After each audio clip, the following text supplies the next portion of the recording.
Hi. So today I checked out a book titled No Dragons for Tea, Fire Safety for Kids. I wonder why they won't have dragons over for tea. Let's see. What is going on with these dragons? One warm, sunny day at the end of last week, my mom and I went for a walk to the creek.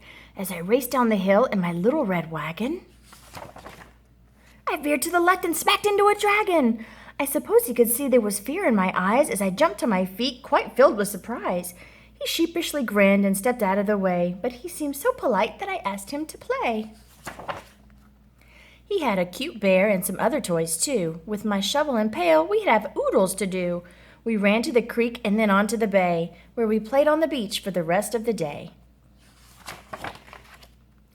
Then Mom waved and said, "Now it's time to go eat. Let's pack the red wagon and head up the street." It's hard to stop playing with friends, old or new, so I asked if the dragon could come eat too. Mom wrinkled her brow and squinted her eyes, looking up at the dragon's incredible size.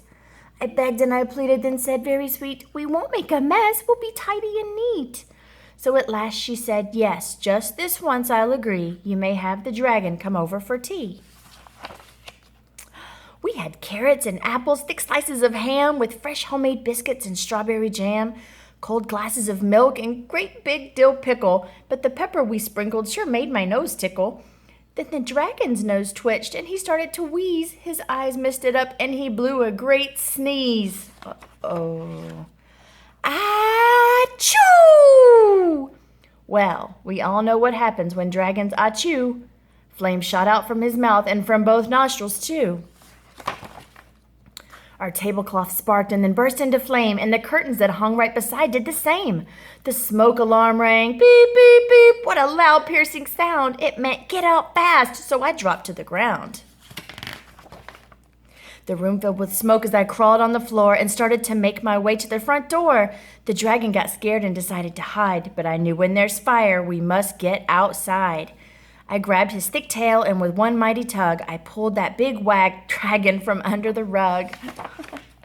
I crept down the hallway and said, "Follow me. I know the way out. We must meet by the tree." So Mom and the dragon and I all met there. Then that silly old dragon went back for his bear. Oh, no. We ran up and caught him and wouldn't let go, and I said, "Listen, dragon, here's what you should know. Don't ever go back. That just will not do. We can get a new bear, but we can't replace you." Since the fire was burning inside of our home, we went to the neighbors to borrow the foam. Mom knew what to dial and said calm and clear, "Here's our full street address. Send the fire trucks here." Before very long, down our street they came sailing, with bright red lights flashing and loud sirens wailing. Beep, boop, beep, boop. The fire crew rushed to start work on their tasks. They were dressed in big boots and wore helmets and masks. They hooked up the hose and ran to the house, where they sprayed streams of water in order to douse the table, the curtains, our lovely snack too, and it didn't take long till that fire was through. The fire chief called out the door with a shout, "The smoke made a mess, but the fire is out." My poor friend the dragon knew he was to blame, so he hung down his head and wept great tears of shame. One of the fire crew said, "Don't be sad. You knew what to do, and of that we're quite glad.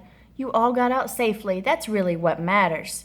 Then she took us to see the big pump truck and ladders.